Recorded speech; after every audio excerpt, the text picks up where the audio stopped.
All right, so let's try to figure out whether we have a whole or an asymptote at certain points. No pun intended. So this is going to be kind of like the process that we want to take. We want to factor the numerator and the denominator. Before we start crossing things out, we want to find any domain restrictions. This is the step that students will most likely screw up on, which will lead them to wrong answers. And then we want to classify whether we have a whole or a vertical asymptote. Right? And if we ever want to find, say, a y coordinate of the whole, what we do is we plug in the x value of the whole into the, I'll call it simplified version of the function.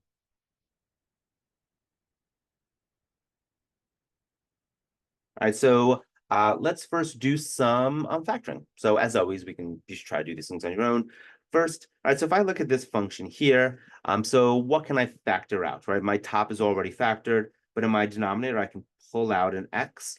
If I factor out a value of x, I'm going to be left with 3x minus 1. All right, so my function, right, so I'm going to have f of x equals x squared over x times 3x minus 1. Now, before I actually start crossing values out, I want to find my domain restrictions.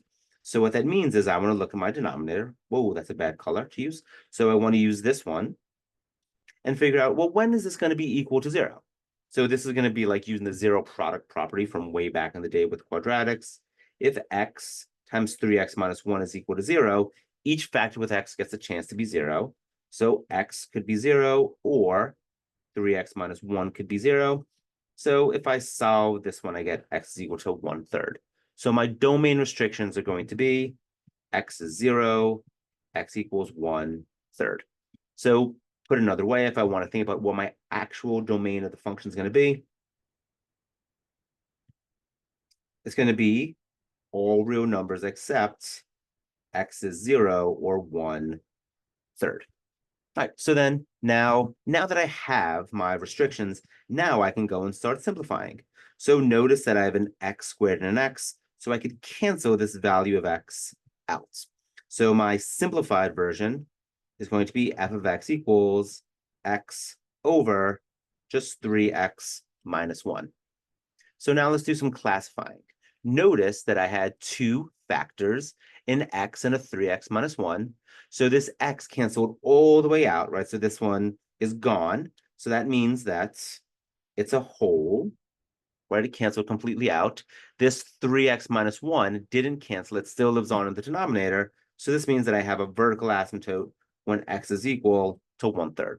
Right, so that would be kind of the classified version, or classified. That would be, yeah, I guess classified works, version of this function. All right, so if I look at this second one down here, so I have an x squared minus 4, so I'm going to do a little bit of simplifying. It's going to be an x plus 2, x minus 2. So then here I can factor this, right? So factoring is like one of the skills that we just got to have in calculus, right? So if I look at this thing, I'm going to get an x minus 7 and an x plus 2. So my kind of simplified version, my first version of the simplified version is going to be x plus 2 times x minus 2. And in my denominator, I have an x plus 2 and an x minus 5. Again, don't just cross these things out. This is where a lot of mistakes kind of come from. So if you think about domain restrictions, that's going to occur whenever my denominator is equal to 0. So x plus 2 equals 0 and x minus 5 equals 0. So we're going to get an x equals -2 and an x equals 5. So if I thought about what my domain is going to be, it's going to be all real numbers except for -2 and -5. Right, so here are my restrictions. So then now that I know what I can't have, let's start simplifying. Right, this x plus 2 and that x plus 2 cancel. Notice this x plus 2 is canceling completely out of the denominator. So this is going to be a whole.